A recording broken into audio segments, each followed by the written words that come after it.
Hello everyone, my name is Miss Haley and I'm a nationalist with Harris County Precinct One's Environmental Education Programs.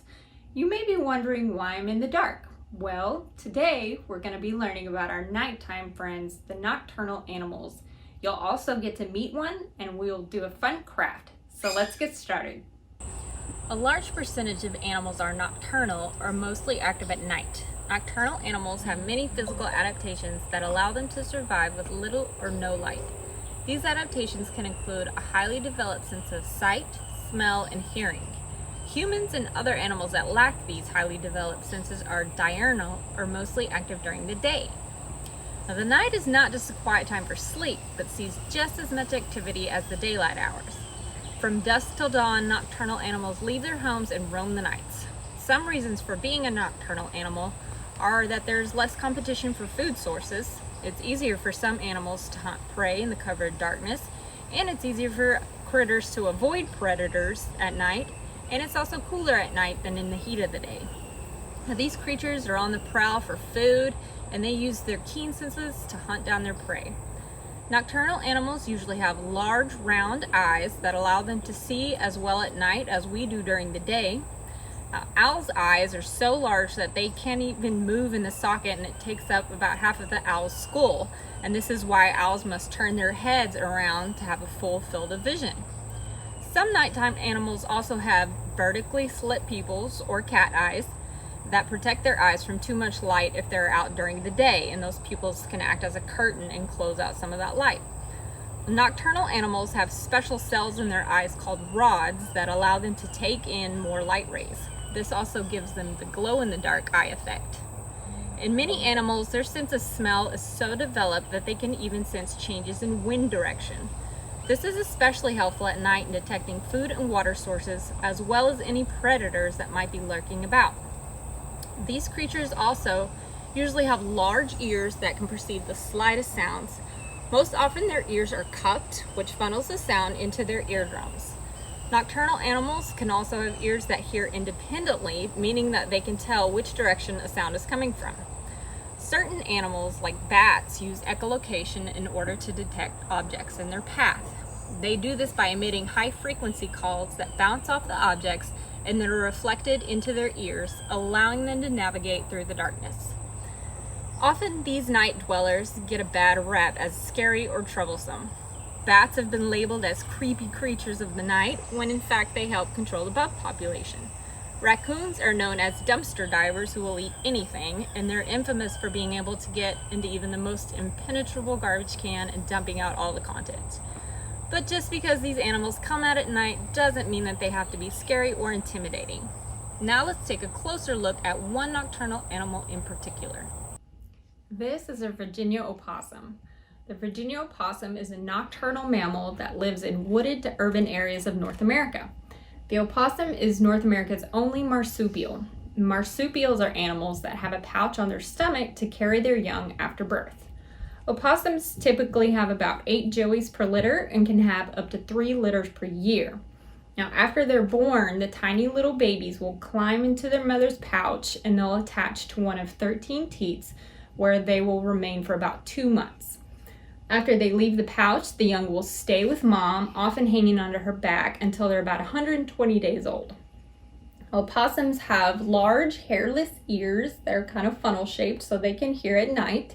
They also have a thick, hairless, prehensile tail that they can use for grasping onto sticks, and it helps them balance while they're climbing trees.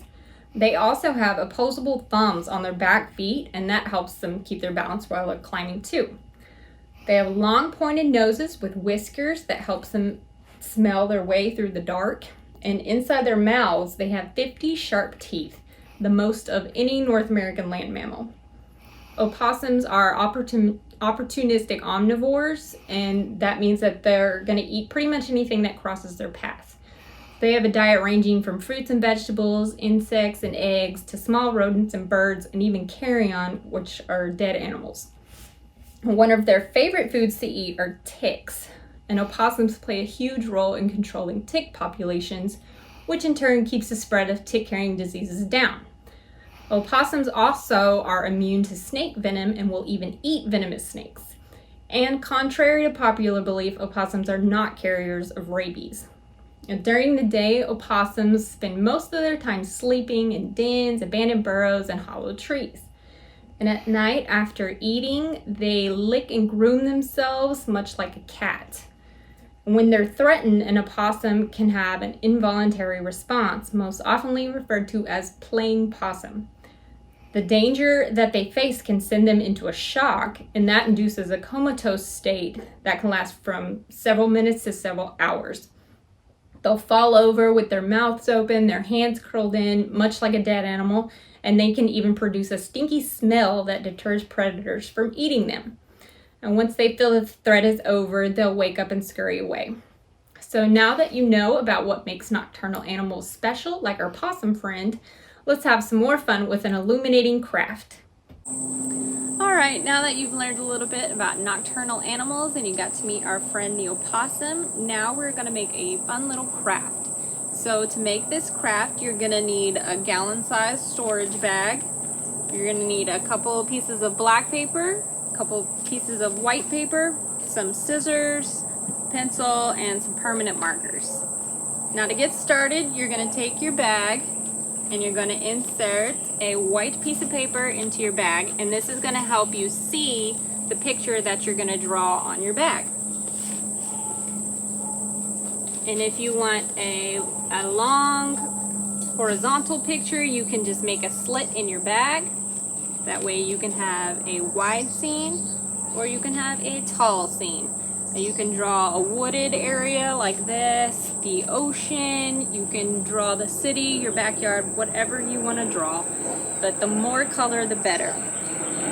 So after you take your markers and draw on your picture, you're going to take your black piece of paper and insert it in. So now you have a nighttime scene, but since it's nighttime, we can't see, it's dark. So what do you do when you're out at night and you need to see? Well, you use a flashlight. So we're gonna make a flashlight. So get another piece of white paper, take your pencil, and draw an outline of a flashlight. You can draw it however you want. You can just draw a little oval and then a couple of lines down, however long you want the light to be. Just go up your paper like that, cut them out. Then you're going to shine the light into your nighttime scene and see all the things there are to see at night. Get creative with it, however you want to make your scene, and thanks for crafting with me. Okay guys, I hope you had fun learning about nocturnal animals and getting to meet our friend the opossum today. If you like this video, go ahead and hit that like button, and you can subscribe to our channel to be notified of more of our naturalist videos. If you have any questions, please feel free to reach out to me at haley.martinez@cp1.hctx.net. Until then, see you next time.